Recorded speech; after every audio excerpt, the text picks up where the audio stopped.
तो हमारा जो नेक्स्ट टॉपिक है वह है बाइक्वार्ड सर्किट। तो बाइक्वार्ड सर्किट बेसिकली एक सेकंड ऑर्डर फिल्टर होता है जिसको हम लोग बाइक्वार्ड सर्किट बोलते हैं।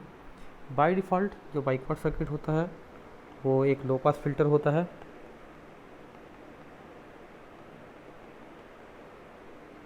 ठीक है, second order low pass filter. हमने इससे पहले देखा था कि हमको इस सब सर्किट की ज़रूरत क्यों पड़ती है। जो इससे पहले का जो यूनिट था उसमें हमने जो भी फिल्टर डिज़ाइन पढ़ा हुआ है वो सब first order low pass filter, second high pass filter, band pass filter जो भी पढ़ा हुआ है वो सब फर्स्ट ऑर्डर फिल्टर के लिए पढ़ा हुआ है, फर्स्ट ऑर्डर एक्टिव फिल्टर्स। ये वाला जो पर्टिकुलर बाइक्वार्ड सर्किट है वो डील करता है सेकंड ऑर्डर फिल्टर के लिए। क्या डिफरेंस होता है फर्स्ट ऑर्डर फिल्टर और लो पास सेकंड ऑर्डर फिल्टर में, तो देखते हैं इसको। मान लीजिए हमने जो पहले की क्लासेस में पढ़ा हुआ है उसमें टी ऑफ एस ऐसा दिया हुआ है।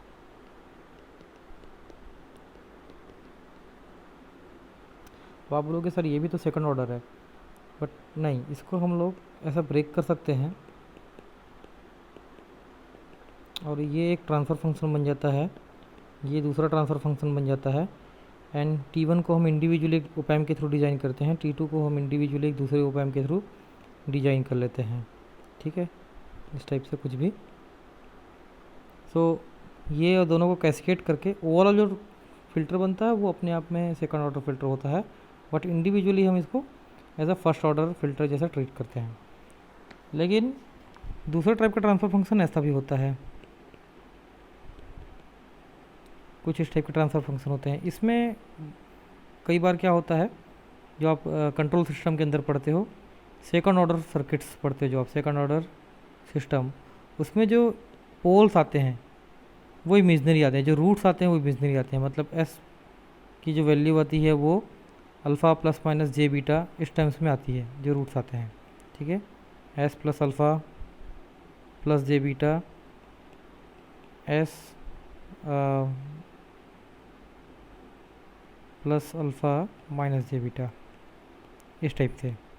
इस टाइप का अगर ट्रांसफ़र फंक्शन आता है तो हम लोग इस जब इमेजनरी रूट आ जाता है तो उस टाइप के ट्रांसफ़र फंक्शन को हम लोग ऐसा डिज़ाइन नहीं कर सकते हैं। उसके लिए हम लोग को फिर अलग टाइप की सर्किट की ज़रूरत पड़ती है। तो इसके लिए हमारा यूज़ होता है बाइक्वार्ड सर्किट। इसको हम लोग सही मायने में बोलते हैं सेकंड ऑर्डर फिल्टर या सेकंड ऑर्डर सर्किट, जिसमें हमारे जो रूट्स आते हैं वो यहाँ पे आते हैं, यहाँ पे लाई करते हैं एस प्लेन में। इस केस में देखो रूट आपके रियल एक्सिस पे ही या इस वाले प्लेन में ही लाई कर रहे हैं। यहाँ पे रूट जी ओमेगा एक्सिस या इस वाले एक्सिस के बाद इमेजनरी जो प्लेन है उसमें भी लाई कर रहे हैं। ठीक है। इस टाइप के सिस्टम को डिज़ाइन करने के लिए हम लोग यूज़ करते हैं बाइक्वार्ड सर्किट। बाइक्वार्ड सर्किट को डिज़ाइन करने के लिए हमको दो पैरामीटर की ज़रूरत पड़ती है, जो हम ऑलरेडी डिस्कस कर चुके हैं। एक होता है क्वालिटी फैक्टर, एक होता है ओमेगा नॉट। ये दो पैरामीटर का यूज़ करते हुए हम लोग बाइक्वार्ड सर्किट डिज़ाइन करते हैं। तो ये दोनों सर्किट, दोनों जो पैरामीटर हैं वो हमारे second order low pass filter के ट्रांसफ़र फंक्शन से कैसे रिलेटेड हैं, इसके बारे में भी हम क्लास में डिस्कस कर चुके हैं। तो उसके लिए हमने क्या किया था, जस्ट उसको रिवाइज़ कर लेते हैं। एक RLC सर्किट लिया था। एक RLC सर्किट एक second order low pass filter जैसा काम करता है, एक्टिव फिल्टर नहीं है but second order low pass filter जैसा काम करता है। इसका ट्रांसफ़र फंक्शन ले लिया था और इसका जो ट्रांसफ़र फंक्शन आया था उसको फिर हमने ओमेगा नॉट और क्यू के टर्म्स में कन्वर्ट कर लिया था। तो बाइक्वार्ड सर्किट या second order low pass filter का जो ट्रांसफ़र फंक्शन होगा वो बाय डिफ़ॉल्ट ऐसा होगा, omega naught square upon S square plus omega naught by Q S plus omega naught square. ये RLC सर्किट से बना हुआ है। तो इसमें हमको अगर एक्टिव फिल्टर यानी कि एक्टिव ओपैम, इस टाइप के जो एक्टिव डिवाइसेस रहते हैं ओपैम, उस टाइप के डिवाइस यूज़ करके इस फिल्टर को डिज़ाइन करना है मेरे को। मान लीजिए ये जो ट्रांसफ़र फंक्शन आया है किससे आया है, RLC सर्किट से। अब मेरे को किससे डिज़ाइन करना है, ओपैम से। तो ओपैम के लिए हम लोग, जो ओपैम रहता है किसी भी फिल्टर में, मान लीजिए दिस इज़ ओपैम और ये आपका एक लो पास फिल्टर है, इसमें फ़िल्टर एक्शन का काम कर रहा है ये सर्किट। और ओपैम क्या प्रोवाइड करता है इसके अंदर, gain, let H is a gain. Opamp इसमें गेन प्रोवाइड करता है। तो ओपैम अगर मैं इसमें ऐड करूँगा तो वो ओपैम केवल गेन का टर्म ही ऐड करेगा और ज़्यादा से ज़्यादा 180 डिग्री का फेस शिफ्ट ऐड करेगा अगर इन्वर्टिंग है तो। ठीक है। तो ये ट्रांसफ़र फंक्शन सेम रहेगा, बस इसमें जब हम लोग इसको ओपैम्प से बनाएंगे तो एक अंतर आ जाएगा, इसमें जो गेन का टर्म है वो भी ऐड हो जाएगा। तो हम लोग दो टाइप का ओपैम्प ले सकते हैं, आइदर इन्वर्टिंग या तो नॉन इन्वर्टिंग। जब हम इन्वर्टिंग लेंगे तो हम लोग गेन को लिखेंगे -h, जब नॉन इन्वर्टिंग लेंगे तो गेन को लिखेंगे +h। सो फाइनल जो ट्रांसफ़र फंक्शन आएगा वो रहेगा ये, इसमें गेन टाइम भी ऐड हो गया है, बाकी सब चीज़ सेम है। So this is the transfer function for biquad circuit. अब इस ट्रांसफ़र फंक्शन से मेरे को सर्किट को डिज़ाइन करना है, तो इसके लिए हम लोग सबसे पहले करते हैं ओमेगा नॉट को ले लेते हैं 1, नॉर्मलाइज फ्रीक्वेंसी बोलते हैं। ओमेगा नॉट को 1 लेने से हमारा ये जो इक्वेशन है ईजी हो जाता है, ठीक है, बिना और हमारे पास एक फ्रीक्वेंसी स्केलिंग फैक्टर होता है, उस फ्रीक्वेंसी स्केलिंग फैक्टर का यूज़ करके मैं लास्ट में ओमेगा नॉट को अपनी मनचाही वैल्यू पे फिर से स्केल कर सकता हूँ, ठीक है। तो ओमेगा नॉट को 1 ले लिए, इसको ईजी करने के लिए, इक्वेशन को सॉल्व करने के लिए, बाद में हम उस ओमेगा नॉट को वापस इसकी ओरिजिनल वैल्यू में शिफ्ट कर देंगे स्केल करके। तो हम लोग यहाँ पे यूज़ कर रहे हैं इन्वर्टिंग एम्पलीफायर, तो हम लोग यहाँ पे नेगेटिव वैल्यू लेंगे। तो हमारा ये ओमेगा नॉट को मैंने ले लिया है 1 और नेगेटिव वैल्यू ले लिया है, तो ये हो जाएगा -h। ट्रांसफ़र फंक्शन को हम लोग लिखते हैं V2/V1, तो V2/V1 is equal to -h upon this. इससे मैं क्या किया, क्रॉस मल्टीप्लाई कर लिया इस इक्वेशन में, क्रॉस मल्टीप्लाई करने के बाद V1 चला गया इस तरफ, और ये वाला जो टर्म आ गया इस तरफ आ गया, ये ऐसा आ गया, ठीक है। इसमें हम लोगों ने इसमें क्या किया, ये जो टर्म दिख रहा है आपको, इसमें से s कॉमन ले लो, s कॉमन ले लिया तो ये ऐसा हो गया, s ब्रैकेट में s + 1/q + 1 माइनस HV1। अब इसमें से ये पूरा टर्म निकाल लो बाहर, तो ये पूरा टर्म निकल जाएगा, तो क्या हो जाएगा, ये यहाँ पे आ जाएगा 1 इसकी जगह पे, ये 1 अपॉन इतना टर्म पूरा, और ये पूरा का पूरा टर्म बाहर आ गया। और इसको फिर से एक बार क्रॉस मल्टीप्लाई कर देते हैं, इसको इधर मल्टीप्लाई कर दिया मैंने, तो ये टर्म हो जाएगा ऐसा। अब इस ब्रैकेट को ओपन करो, यहाँ पे ब्रैकेट को ओपन किए तो V2 अंदर मल्टीप्लाई हुआ, ये देखिए। अब इसको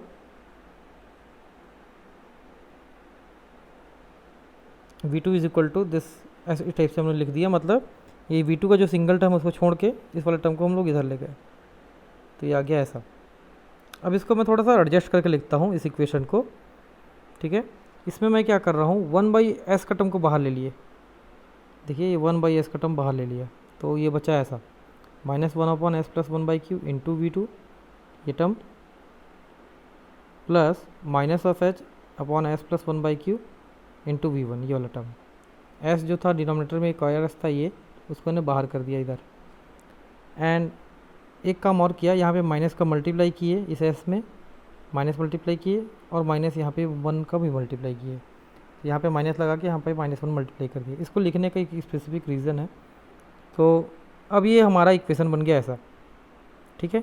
अब इसमें 3 टर्म है, this is term number 1, let से इसको मैं नाम दे रहा हूँ टर्म 1, इसको नाम दे रहा हूँ T1 टर्म 1, इसको नाम दे रहा हूँ मैं T2, इसको नाम दे रहा हूँ मैं T3, ठीक है। ये टर्म नंबर 1 को नाम दिया T3, टर्म नंबर 2 को नाम दिया T2, टर्म नंबर 3 को मैं T1 नाम दे दिया हूँ। तो मेरे पास 3 टर्म है, 1, 2 एंड 3। अब एक इंडिविजुअली एक एक टर्म को हम लोग लेते हैं और हम लोग इसका सर्किट डिज़ाइन करते हैं, तो जो सर्किट बनेगी वो बाइक्वाड सर्किट होगी।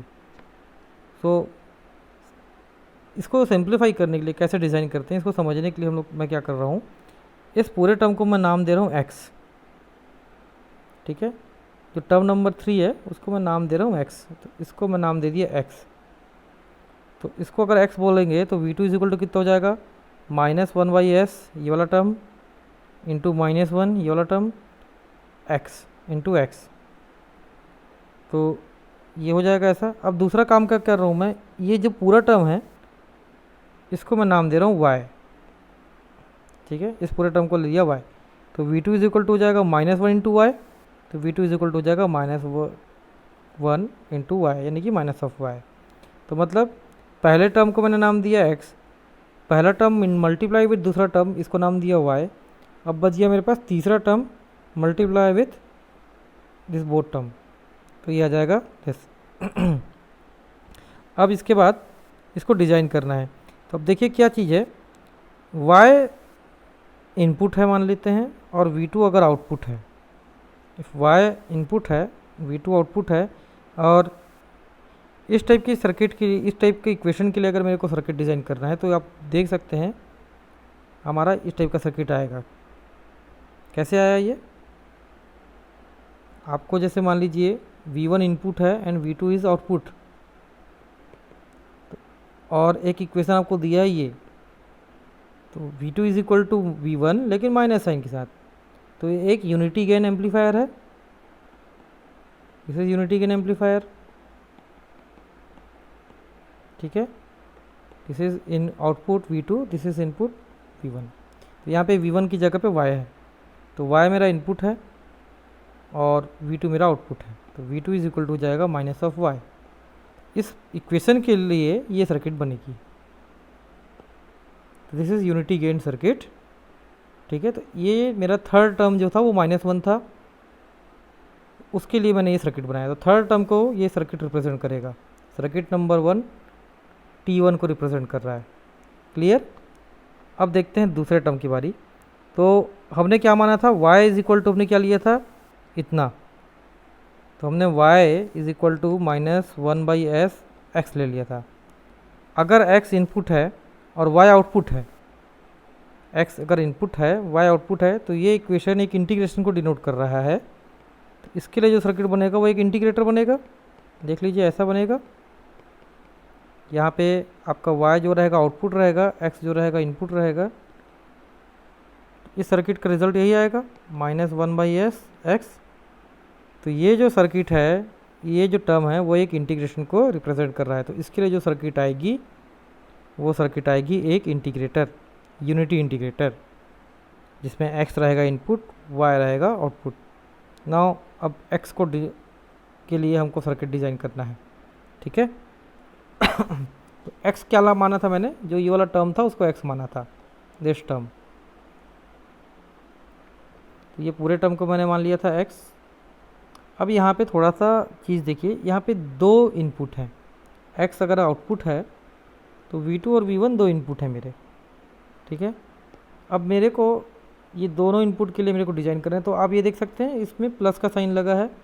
तो अगर आपको उपाय याद होगा तो अगर ऐसा सर्किट रहता है V1 V2 एंड यहाँ से कोई resistance, let's say R1 R2 R3 then V2 V3, तो V3 इज इक्वल टू होता है -R3/R1 V1 plus -R3/R2 V2। Actual में ये क्या कर रहा है? दो वोल्टेज को ऐड करता है, दैट इज समर सर्किट। दो वोल्टेज को सम करता है, इसलिए इसको बोलते हैं समर सर्किट। तो दो इनपुट को ऐड कर रहा है ना। तो ये समर सर्किट है। तो जब भी इस टाइप के क्वेश्चंस आते हैं, इसके लिए सर्किट डिजाइन करना है, तो हम लोग क्या करते हैं, यहाँ पे दो इनपुट हैं एक आउटपुट है, और दोनों इनपुट जो हैं ऐड हो रहे हैं। तो इसके लिए हम लोग सुपर पोजिशन यूज़ करते हैं। सुपर पोजिशन जब दो इनपुट दिया रहता है और तो उसके लिए हम सुपर पोजिशन थ्योरम यूज़ करते हैं। सुपर पोजिशन थ्योरम में क्या करते हैं हम लोग? एट ए टाइम एक ही इनपुट को लेते हैं, दूसरे इनपुट को जीरो कर देते हैं, ठीक है। तो हम लोग भी वही काम करेंगे। कोई एक इनपुट को एट ए टाइम लेंगे, बाकी को जीरो कर देंगे और उस इनपुट के लिए सर्किट डिज़ाइन करेंगे। फिर वैसे ही दूसरे इनपुट को लेंगे, उसके लिए सर्किट डिज़ाइन करेंगे और फाइनल में जाके दोनों सर्किट को मिक्स करके लिख देंगे। तो अब देखिए, सबसे पहले मैं V2 को जीरो कर रहा हूँ, V1 को ले रहा हूँ। तो V2 को जीरो कर दिए, V1 को ले रहे हैं। तो V2 को जीरो कर दिए, लेट उसके लिए नाम दे दिया मैंने x डैश, आउटपुट उसके लिए हो गया x डैश। तो x dash is equal to हो जाएगा -h/s + 1/q V1, ठीक है। तो x डैश मेरा आउटपुट है, V1 जो मेरा है इनपुट है। तो x डैश बाई V1 अगर मैं करूँगा तो ये हो जाएगा transfer function, output by input, और इस ट्रांसफ़र फंक्शन की वैल्यू आएगी -h/s + 1/q, ठीक है। तो मेरे पास एक ट्रांसफ़र फंक्शन है -h/s + 1/q। इस ट्रांसफ़र फंक्शन के लिए मेरे को सर्किट डिज़ाइन करना है। तो इस ट्रांसफ़र फंक्शन के लिए मेरे को सर्किट डिज़ाइन करना है बाय यूजिंग इन्वर्टिंग एम्पलीफायर। इसका हम लोग प्रोसीजर ऑलरेडी पढ़ चुके हैं कि कैसे सॉल्व करते हैं, फिर से एक बार देख लेते हैं। तो अगर मेरे को इन्वर्टिंग एम्पलीफायर से डिज़ाइन करना है तो हम लोग क्या करते हैं, ट्रांसफ़र फंक्शन की जगह पे उस इन्वर्टिंग एम्पलीफायर का ट्रांसफ़र फंक्शन लिख देते हैं।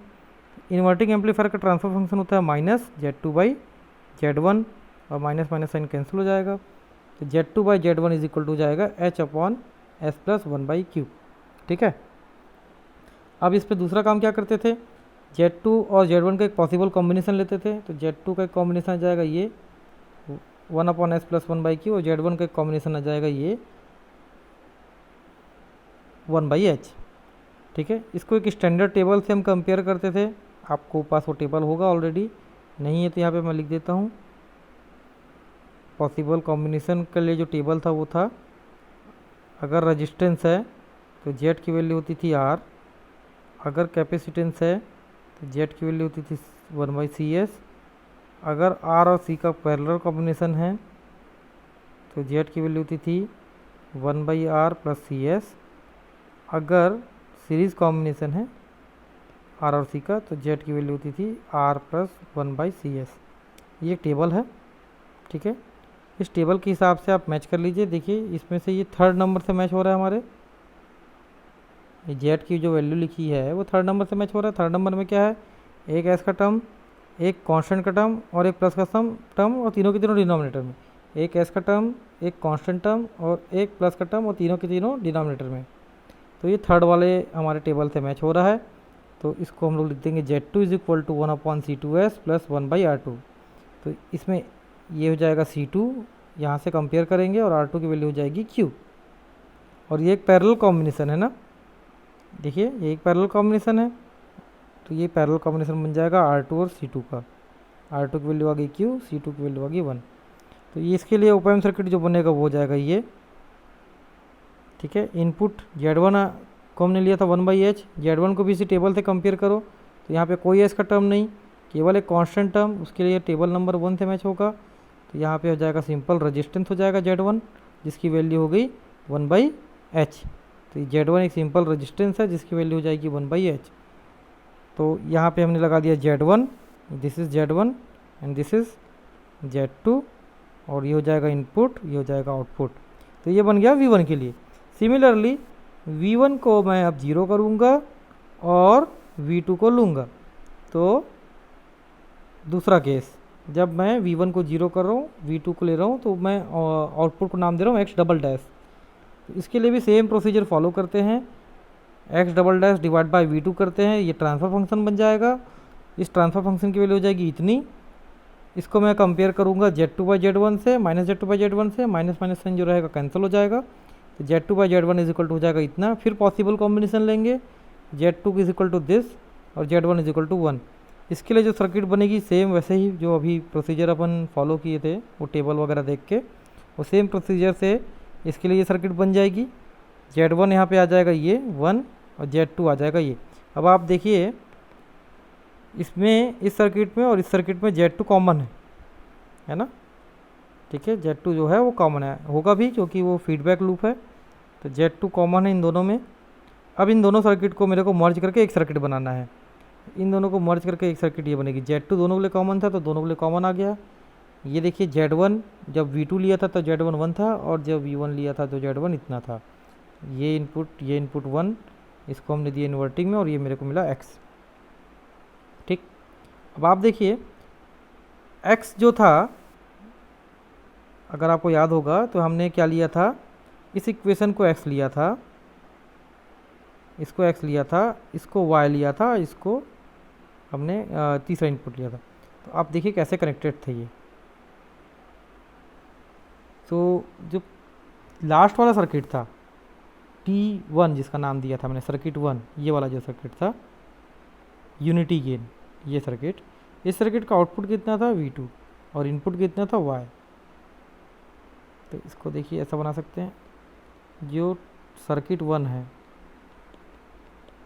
यानी कि T1, उसका आउटपुट है V2 और इनपुट है Y। Then circuit 2 that is T2, circuit 2 ये था, एक सिंपल इंटीग्रेटर था हमारा सर्किट 2, ये सर्किट 2 था। इस सर्किट 2 का आउटपुट था Y, इनपुट था X। तो ये सर्किट 2 बन जाएगा, इसका आउटपुट हो जाएगा Y, इनपुट हो जाएगा X, दूसरा नंबर का सर्किट। और तीसरा नंबर का सर्किट अभी जब बनाए, उसका आउटपुट है X, इनपुट 2 था उसका V1 और V2। Circuit number 3। देखिए इसका आउटपुट जो है इसके इनपुट बन रहा है, इसका आउटपुट जो इसका इनपुट बन रहा है, मतलब ये तीनों सर्किट आपस में कैस्केड में कनेक्टेड है। ठीक है, ओवरऑल आउटपुट V2 है और इनपुट V1 है। अब तो तीनों सर्किट को हमने क्या कर दिया, कैस्केड में कनेक्ट कर दिया। इसका आउटपुट दूसरे सर्किट से, इसका आउटपुट तीसरे सर्किट से। अब यहाँ पे हमारे पास दो थे ना, V1 और V2। तो देखिए यहाँ पे V2 आता, इस V2 को मैंने, और यहाँ पे भी V2 था, तो ये V2 और ये V2 आपस में जुड़ गए, ये V2 और यहाँ पे जो V2 था उसको बना दिया मैंने। तो ये V2 को मैंने ऐसा बना के लिख दिया है। यहाँ पर भी V2 था इस पॉइंट पे, जैसे ये दिख रहा है आपको, और लास्ट में भी V2 था। यहाँ पे दूसरी सर्किट आएगी, यहाँ पे तीसरी सर्किट, यहाँ पर भी V2 था। तो ये वाला V2 और इस V2 को आपस में जोड़ दो तो ये सर्किट ऐसा बन जाएगा। ठीक है, दिस इज़ बाइक्वाड सर्किट। इसमें जो ये वाला जो सर्किट है ये है यूनिटी गेन या वोल्टेज फॉलोवर बोलते हैं इसी को। इस is simple integrator, unity integrator, and this is lossy integrator. तो ये बाइक्वाड सर्किट है, डिफ़ॉल्ट बाइक्वाड सर्किट है। इसमें 3 ओप एम्प लगे हुए हैं। ये by default low pass filter रहता है। ठीक है, और भी इसमें फ़िल्टर वेरिएशन करने हैं, मतलब इसको हाई पास बनाना है, बैंड पास बनाना है, तो इसमें एक्स्ट्रा फ़िल्टर लगाते हैं। फॉर एग्जांपल इसको हाई पास फ़िल्टर बनाना है तो एक फ़िल्टर और, एक ओप एम्प और जोड़ते हैं, जो उसको बोलते हैं हम लोग 4 ओप एम्प बाइक्वाड सर्किट।